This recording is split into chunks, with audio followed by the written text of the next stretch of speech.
കർത്താവിന്റെ ധന്യ തിരുനാമം വാഴ്ത്തപ്പെടുമാറാകട്ടെ. IBC ക്രൈസ്റ്റ് രംഗബോത്ത് വർഷിപ്പ് സെന്റർ ഒരുക്കുന്ന യേശു എന്നെ തൊട്ടു എന്ന പ്രോഗ്രാമിലേക്ക് എല്ലാ മാന്യ പ്രേക്ഷകരെയും ഞങ്ങൾ ഹൃദയപൂർവ്വം സ്വാഗതം ചെയ്യുകയാണ്. കഴിഞ്ഞ ആഴ്ചത്തെ പ്രോഗ്രാം അനേകം ആശ്വാസമായി വിടുതലായി എന്നറിയാൻ ദൈവം സഹായിച്ചു. ഇന്ന് ഒരു പുതിയ കുടുംബമായി ഞങ്ങൾ നിങ്ങളോടൊപ്പമായിരിക്കുന്നു. എല്ലാ പ്രിയപ്പെട്ടവരെയും നിങ്ങളുടെ പ്രാർത്ഥന വിഷയമായി ഞങ്ങൾ ക്ഷണിക്കുന്നു. പ്രാർത്ഥിച്ച് ശുശ്രൂഷകൾ ആരംഭിക്കുകയാണ്. യേശു എന്നെ തൊട്ടു എന്ന പ്രോഗ്രാം ഇപ്പോൾ ആരംഭിക്കുന്നു.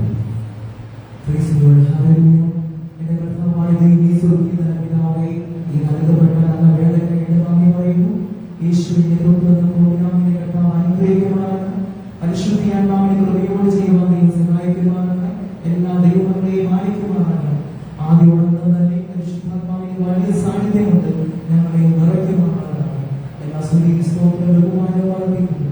യേശു ക്രിസ്തുവിന്റെ ധന്യമുള്ള നാമത്തിൽ കേൾക്കുവാനാണ് പിതാവേ. ആമേൻ. പാട്ടുകളെ പാടി ദൈവത്തെ ആരാധിക്കുന്നു.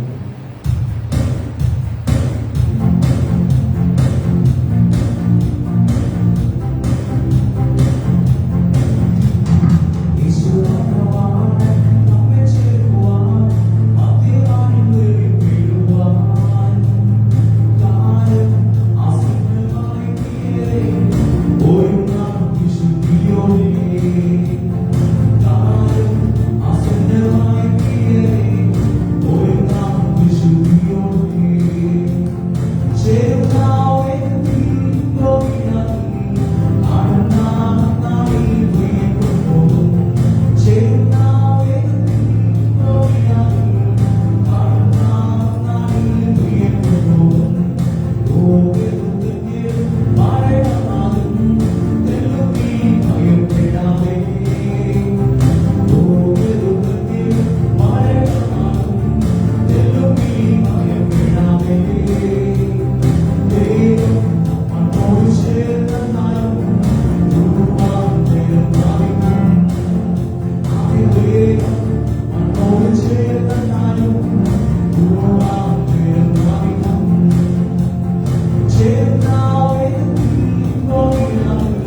പ്രിയമുള്ളവരെ, കഴിഞ്ഞ ആഴ്ചകാലം നമ്മൾ അനുഗ്രഹമായ നല്ല അനുഭവസാക്ഷി കേൾക്കുവാൻ ദൈവം നമ്മളെ സഹായിച്ചു.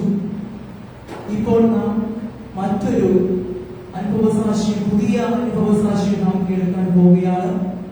ഇത് നമ്മോടൊപ്പം ഒരു പുതിയ കുടുംബം വന്നുചേരുന്നു. നമുക്ക് അവിടെ പരിചയപ്പെടാം. കർത്താവ് ചെയ്ത അത്ഭുത സാക്ഷികളെ നമുക്ക് ശ്രമിക്കാം.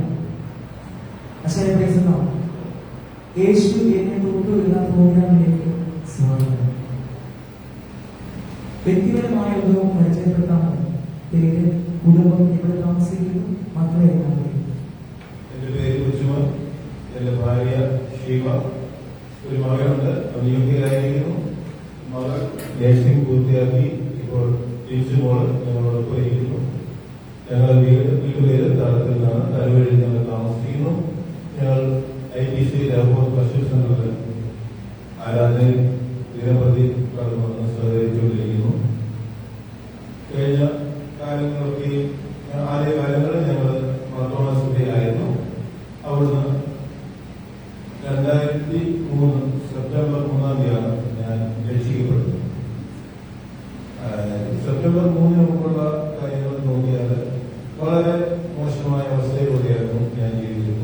ഒരു തികഞ്ഞ മദ്യപാനിയുടെ ഭവനം എങ്ങനെയായിരിക്കും പ്രത്യേകിച്ച് ആരോടും പറയുന്ന കാര്യമില്ല, എല്ലാവർക്കും അറിയാം. എങ്കിലും എന്റെ അനുഭവം അങ്ങനെയായിരുന്നു, കുറച്ചുകൂടെ മോശമായ അവസ്ഥയിലാണ്. എല്ലാ രീതിയിലും ദൂഷിക്കപ്പെട്ട ഒരു ജീവിതം തന്നെ വേണമെങ്കിൽ പറയാം. കുടുംബത്തിനും വീട്ടുകാർക്ക് നാട്ടുകാർക്കും ഒക്കെ ഒരു ഭാരമായ ഒരു വ്യക്തി. അങ്ങനെ ജീവിച്ചുകൊണ്ടിരുന്ന എല്ലാവരും തള്ളപ്പെട്ടവരായിട്ട് ഇങ്ങനെ ജീവിച്ചു വരുമ്പോഴാണ് കർത്താവ് യേശു ക്രിസ്തുവിനെ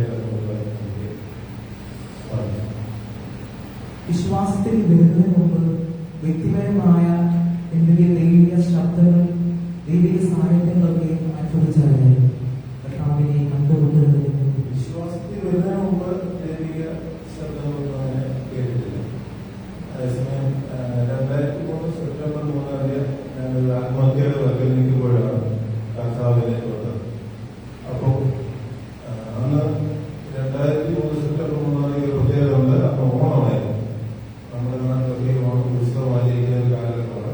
പ്രതിപുസ്തകം അതിലേക്ക് പോലും മറ്റുള്ള ഭാഗത്തുള്ള ആൾക്കാർക്ക് അതൊരു ഉത്സവകാലമാണ്. ആ ദിവസം തന്നെ എന്റെ ജീവിതത്തിൽ ജീവിതം അവസാനിപ്പിക്കണമെന്നുള്ള ഒരു തീരുമാനത്തിലായിരുന്നു ഞാൻ. ദൈവം ബാക്കിയുള്ള എല്ലാ ദിവസങ്ങളിലും രാവിലെ 3 മണിയാകുമ്പോഴേക്കും ഞാൻ പറയുന്നു.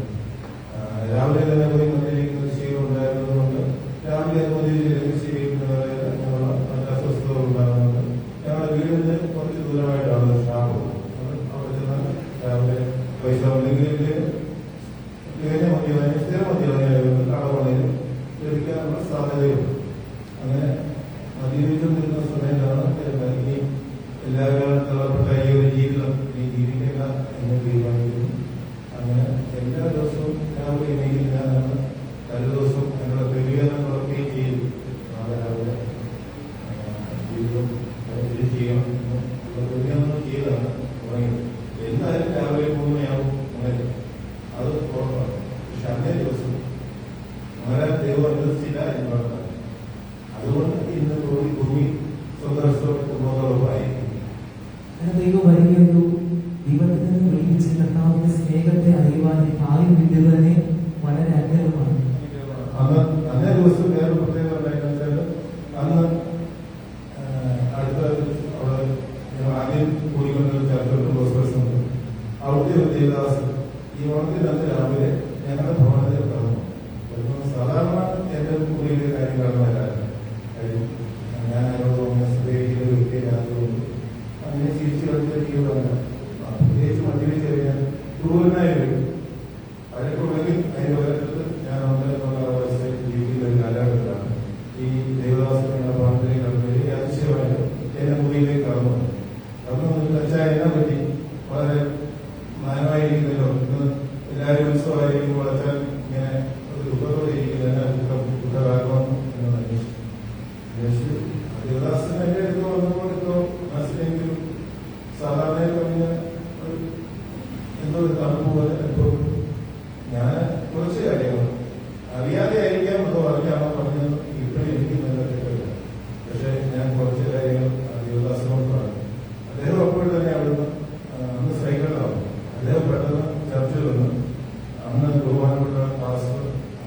പാസ്റ്റർ ശ്രീകാന്ത് പാസ്റ്റർ ഈ സജി പാസ്റ്റർ കൂടെ സജി പാസ്റ്റർ പാസ്റ്റർ ഇവർ രണ്ടും കൂടെ ഒരു അരമണിക്കൂറിനുള്ളിൽ കൈകൾ ഞങ്ങളുടെ വീട്ടിലെത്തി ഞാനുമായിട്ട് വളരെ നേരം സംസാരിച്ചു. എന്റെ മനസ്സിലുള്ള കാര്യങ്ങൾ അവർ ചെറിയ പുറത്തെടുത്തു, എന്നോട് സംസാരിച്ചു. ആ സമയത്ത് കുടുംബത്തെയൊക്കെ വിട്ടിട്ടാണ് ഞാൻ ഇതിനായിട്ട് വരുന്നത്. അന്ന് മകൻ മാത്രമേ ഉള്ളൂ, മോനില്ല. മോനെന്ന് 1 വയസ്സുള്ള സമയം. ഇപ്പോൾ മോൻ 23 വയസ്സ് പറഞ്ഞിട്ട് പഠനം പൂർത്തിയായിട്ട് യുകെയിലായിരുന്നു. പഠനത്തോട് ബന്ധത്തിലാണ് യുകെയിൽ പോയിരിക്കുന്നത്. പഠനം പൂർത്തിയായി അങ്ങനെ ആയിരുന്നു. അന്ന് 1 വയസ്സുള്ള മകൻ ഉപേക്ഷിച്ചിട്ട് ജീവിതം അവസാനിപ്പിക്കാൻ ഒരു വ്യക്തിയാണ്.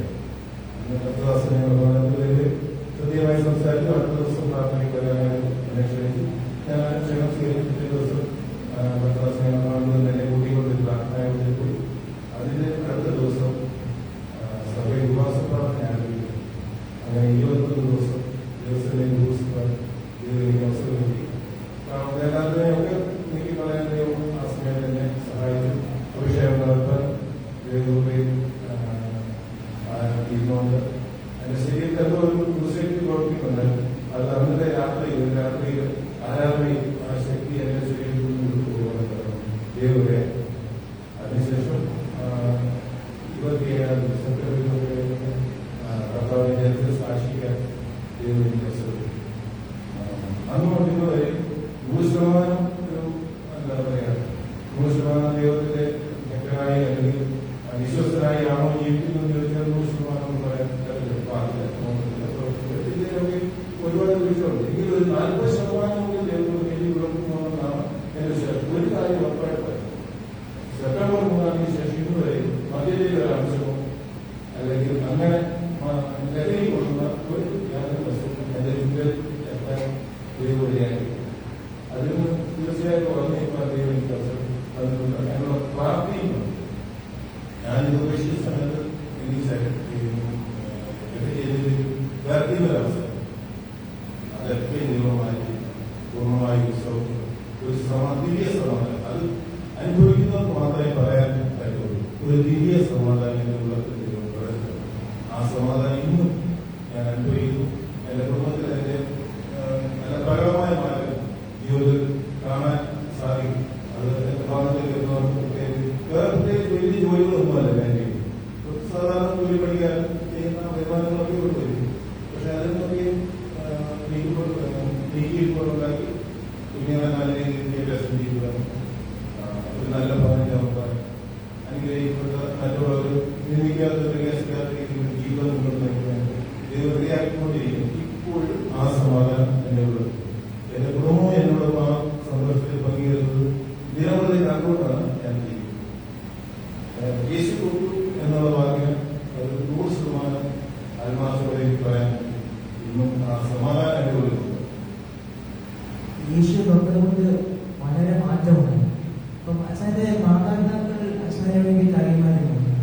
എന്റെ മാതാവ് തന്നെ പ്രാർത്ഥിക്കുന്ന സമയത്തെയാണ് വളരെ നല്ല രാത്രിയുടെ യാമങ്ങളിലൂടെ വളരെ വേണ്ടി പ്രാർത്ഥിക്കുന്ന ഒരു പ്രത്യേക സ്വഭാവമുണ്ട്. അമ്മ എന്നും എന്നെ കൊടുത്ത് കരയില് റോഡിൽ ഒരു ശബ്ദം ഞങ്ങളുടെ അടുത്ത് തന്നെയാണ് ജംഗ്ഷൻ. അവിടെ ഒരു ബഹളം കേൾക്കുന്നുണ്ട്. ഞാൻ തീർച്ചയായും എന്റെ മകൻ ഉറപ്പായിട്ടും അതിന്റെ കാര്യത്തിലുണ്ടാവും എന്ന് അമ്മയ്ക്ക് ഓർമ്മ. അമ്മ ആദ്യം ശ്രദ്ധിക്കുന്ന അങ്ങോട്ട് ഈ വരട്ടിയിരിക്കുന്നതോട് പറഞ്ഞു. അതേസമയം ഞാൻ രക്ഷിക്കപ്പെട്ടതിന് ശേഷം എന്റെ ആത്മസ്വസ്ഥമായിട്ട് ഉറങ്ങുന്നത് അതിനുശേഷമാണ് ഞാൻ അമ്മയുടെ ഒരു പ്രാർത്ഥനയാണ് തീർച്ചയായിട്ടും എന്നെ ഈ ഉലകത്തിലേക്ക് അല്ലെങ്കിൽ ഇപ്പോഴത്തെ ഒരു അവസ്ഥയിലേക്ക് തിരിച്ചു വരുന്നതാണ് ഇപ്പോൾ ഞാൻ വിശ്വസിക്കുന്നത്. പ്രാർത്ഥിക്കുന്ന അമ്മയുടെ മനസ്സിൽ കർത്താവ് കേട്ടു. ഉറപ്പായിട്ടും പ്രാർത്ഥിക്കുന്ന അമ്മയുടെ കാര്യത്തിൽ സ്വർഗം കണ്ണുനീരിനെ മറയ്ക്കാത്തവനാണ് സ്വർഗം. അത് തൊഴിൽ ക്ലാസ്സിൽ വെച്ച് തീർച്ചയായിട്ടും അതിന് തക്കതായ പല ദൈവം എന്റെ അമ്മയുടെ കണ്ണീരിൽ നിന്ന് മനസ്സിലാക്കുന്നത്. ഈ ചർച്ചിൽ വന്ന ശേഷം അച്ഛനും കുടുംബത്തിനുണ്ടാകുന്ന ആത്മീയ അനുഭവം, അതായത് പാട്ടിലും ആരാധനയിലും ശുശ്രൂഷയിലും എങ്ങനെയാണ് അത് സന്തോഷപ്പെടുത്തുകയാണ്. ഈ ചർച്ചയിൽ വരുന്ന സമയത്ത് സത്യത്തിൽ പൊതുവിൽ ഒന്നും പ്രാർത്ഥിക്കാൻ എനിക്ക് അറിയില്ല. ആദ്യ ദിവസങ്ങളൊക്കെ ചർച്ചയിൽ വളരെ കുറച്ച് പേരുമായിട്ടാണ് ഞങ്ങൾ ആരാധന പറയുന്നത്. അന്ന് പാസ്റ്ററിനോട് പ്രാർത്ഥിക്കാൻ ഞാൻ പുറമോട്ട് പാസ്റ്റർ പക്ഷെ ഇപ്പൊ എന്നോട് പ്രത്യേകിച്ച്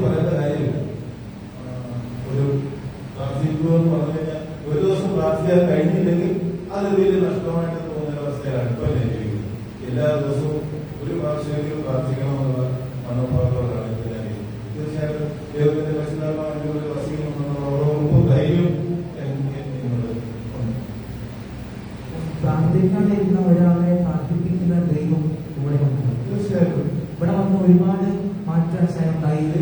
ദൈവത്തിന്റെ ആത്മാവിന്റെ പ്രവൃത്തികൾ നല്ല ധാരാളമായിട്ട് കാണാൻ എന്റെ ജീവിതത്തിൽ എനിക്ക് സാധിച്ചിട്ടുണ്ട്. ഞാൻ ഇവിടെ ചർച്ചിൽ ആരംഭിക്കുന്ന സമയത്താണ് എന്റെ മകളെ നേഴ്സിംഗ് ഉണ്ട് ബാംഗ്ലൂരിൽ കുറിച്ചായിരുന്നു.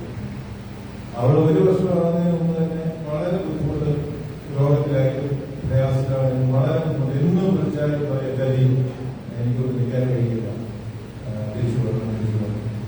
ശത്രു നല്ല രീതിയിൽ അവളെ തകർക്കാനായിട്ട് ശ്രമിക്കും. അത് അവളെ തകർച്ചയെന്ന് പറഞ്ഞാൽ ഞങ്ങളുടെ കുടുംബത്തിന്റെ തകർച്ചയാണ്. പക്ഷെ ദൈവം അതിൽ നിന്നൊക്കെ അവരെ വിളിച്ചു. പല പ്രാവശ്യം ഞങ്ങൾ ഇവിടുന്ന് കാലയിൽ പോയി കാസർഗോഡ് പോയി, ഞങ്ങൾ കാലയിൽ പോയി ബാംഗ്ലൂരിൽ നിന്ന് അവരെ രോഗാവസ്ഥയെ കൊണ്ടുവന്നവിടെ ഹോസ്പിറ്റലിൽ ചെയ്യേണ്ടി വരുന്നു. പഠനം പൂർത്തീകരിക്കില്ല എന്ന് ശത്രു ബാധിച്ച നിമിഷമാണ്. ദൈവം അത്ഭുതകരമായി അവളെ പഠനം പൂർത്തീകരിക്കാൻ വളരെ ശോഷിച്ച ആരോഗ്യം വളരെ മോശമായ അവസ്ഥയായിരുന്നു. ഇപ്പം പ്രകടമായിട്ട് അവിടെ മുന്നിലിരിപ്പുണ്ട്. ആരോഗ്യകൊണ്ട് ദൈവം മുന്നിൽ എത്തിയിട്ടില്ല. അതുകൊണ്ട് ജീവിതത്തിൽ അനുഭവിക്കുന്ന പ്രകടമായ സന്തോഷമാണ്. അതുപോലെ മകൻ UK പ്രദേശത്താണ്, വിദ്യാഭ്യാസത്തിനായി പോയതാണ്. അവളിപ്പോൾ ജോലിക്കാൻ അവിടെ ശ്രമിച്ചുകൊണ്ടിരിക്കും. അതും ഈ ചർച്ച വന്നതിന് ശേഷമാണ് ദൈവത്തിലെ ഇവിടെ കൂടെ പഠിക്കുന്ന നിങ്ങളൊക്കെ നടക്കുന്ന സമയത്ത് ഇവിടെ ആരാധനയിൽ പങ്കെടുത്തോളും ദൈവത്തിന്റെ ആ അത്ഭുതങ്ങളും എന്താ പറയുക ദൈവത്തിന്റെ രൂപമാകുവാൻ കഴിയുന്നതുകൊണ്ടാണ് അവരെ UK ഇവിടെ പഠിക്കാൻ ദൈവം അത് തീർച്ചയായും ദൈവത്തിന്റെ കാര്യം മാത്രം. ദൈവം അനുഗ്രഹിക്കുമാറാകട്ടെ. മോൾക്ക് ഉണ്ടായ ആത്മീയ അനുഭവം ഒരുപാട് യുവകന്മാർ ഇത് കാണുന്നുണ്ട്. അപ്പം അവരോട് മോൾക്ക് എന്താണ് പറയുവാനുള്ളത്? ഈ ചർച്ചയിൽ വന്ന ശേഷമുള്ള ആത്മീയ അനുഭവങ്ങൾ പിന്നെ ഏതെങ്കിലും പ്രവർത്തനത്തിൽ ഇവിടെ നന്നായാകുന്നുണ്ടോ? യൂത്തിന്റെ പ്രവർത്തനങ്ങൾ മറ്റു കാര്യങ്ങൾ? തീർച്ചയായും എന്റെ ജീവിതത്തിൽ ഒരുപാട് അനുഗ്രഹം ഈ ചർച്ചയിൽ വന്നപ്പോൾ ഉണ്ടായിട്ടുണ്ട്. കാരണം എന്താ വെച്ചാൽ ശാരീരികമായി പപ്പ പറഞ്ഞതുപോലെ തന്നെ ഒരുപാട് ബുദ്ധിമുട്ടുകൾ അനുഭവിച്ച ഒരാളാണ്. പാസ്റ്ററാണെങ്കിലും കുടുംബം, വിശ്വാസികളും എല്ലാവരും ഒന്നാണെന്ന് എനിക്ക് വേണ്ടി ഒരുപാട് പ്രാർത്ഥിച്ചിട്ടുണ്ട്. ഞാൻ ഒരുപാട് പ്രയാസപ്പെട്ടപ്പോൾ അവരുടെ പ്രാർത്ഥന ജീവിതത്തിൽ വളരെ അനുഗ്രഹമായിരുന്നു. ഒരു ആരോഗ്യത്തോടെ ബലത്തോടെ ആയിരിക്കുന്നുണ്ടെങ്കിലും ജനിച്ച നാൾ മുതൽ ഇതുവരെ ആയിരിക്കുന്നുണ്ടെങ്കിൽ ദൈവത്തിന്റെ കൃപ മാത്രമാണ്. പഠിക്കുന്ന സമയത്താണെങ്കിൽ പോലും ഒരുപാട് ബുദ്ധിമുട്ടുകൾ അനുഭവിച്ചപ്പോൾ ഒരുപാട് സാഹചര്യങ്ങളിൽ ദൈവത്തെ ഇറങ്ങിയിട്ടുണ്ടെന്ന് ഞാൻ അതിനോട് സൂചിക്കുന്നു. ഇവിടുത്തെ ഓരോ യൂത്ത് മീറ്റിന്റെ ഓരോ പ്രവർത്തനങ്ങളിലും ദൈവം എന്നെ പങ്കാളിയാക്കിയിട്ടുണ്ട്. ഒരുപാട് ഇതിനെ പ്രസംഗിക്കാനാണെങ്കിലും പാട്ട് പാടാനാണെങ്കിലും കുഞ്ഞുങ്ങളെ എല്ലാ കാര്യത്തിലും എനിക്ക് കൂടെ ചേർന്ന് നിന്ന് ദൈവത്തെ ആരാധിക്കാൻ ഇവിടെ അവസരം ഇവിടെ ഉണ്ട്. ഏറ്റവും അനുഗ്രഹിക്കപ്പെട്ട ഒരു യൂത്ത് മീറ്റിംഗ് ആണ് ഈ ചർച്ചയുള്ളത്. അത് ഏറ്റവും അനുഗ്രഹമാണ് ഓരോ കുഞ്ഞുങ്ങളുടെയും ജീവിതത്തിൽ. ദൈവം സഹായിക്കുമാറാകട്ടെ. ദൈവമുള്ളവരെ, നമ്മളെല്ലാവരും ഈ ഇടപെട്ട സാക്ഷ്യം കേട്ടല്ലോ. ഒരുപാട് സാക്ഷ്യങ്ങൾ നാം കേട്ടവരാണ്. വീണ്ടും നമ്മൾ ഈ സാക്ഷ്യങ്ങൾക്കും എല്ലാവർക്കും അതിന് അനുഗ്രഹമായി തീരുവാൻ ദൈവം നമ്മളെ സഹായിക്കുമാറാകട്ടെ. വീണ്ടും ഈ കുടുംബത്തെ കർത്താവ് ധാരാളമായിട്ട് അനുഗ്രഹിക്കട്ടെ. ദൈവകൃപയുടെ ശക്തിയോടെ മുമ്പോട്ട് പോകുവാൻ ദൈവം സഹായിക്കട്ടെ എന്ന് പറഞ്ഞുകൊണ്ട് അടുത്ത ആഴ്ച ഇതേ സമയം നമുക്ക് എല്ലാവർക്കും വീണ്ടും കാണുവാൻ ദൈവം പുതിയൊരു അനുഭവ സാക്ഷ്യവുമായി നമുക്ക് കണ്ടുമുട്ടുവാൻ വലിയതാവുന്ന കർത്താവ് നമ്മളെ സഹായിക്കുമാറാകട്ടെ എന്ന് പറഞ്ഞുകൊണ്ട് നമുക്ക് പ്രാർത്ഥിച്ച് ഈ പ്രോഗ്രാം ഇവിടെ അവസാനിപ്പിക്കാം. മഹാപരിശുദ്ധനാകുന്ന ദൈവമേ, സ്വർഗീയ നല്ല പിതാവേ, അനുഗ്രഹമായ സമയത്തിനായിട്ട് നന്ദി. ഈ പ്രോഗ്രാം ഇത്രത്തോളം നയിക്കുവാൻ ദൈവം സഹായിച്ചതിനായിട്ട് നന്ദി പറയുന്നു. കടന്നു വന്ന ഫാമിലിയെ കർത്താവ് അനുഗ്രഹിക്കുമാറാണ്. ഓൺലൈനായിരിക്കുന്ന എല്ലാ ദൈവങ്ങളെയും ഇരിപ്പെട്ട ദൈവദാസനെയും മാനിക്കുമാറാകണ കർത്താവെ. വീണ്ടും അടുത്ത ആഴ്ച കണ്ടുമുട്ടുവോളും അവിടുത്തെ കൃപയിൽ മറയ്ക്കുമാറാകണം. എല്ലാ സ്തുതി സ്തോത്രം ബഹുമാനം അങ്ങേക്ക് അർപ്പിക്കുന്നു. യേശുക്രിസ്തുവിന്റെ ധന്യമുള്ള നാമത്തിൽ കേൾക്കുമാറാകണം.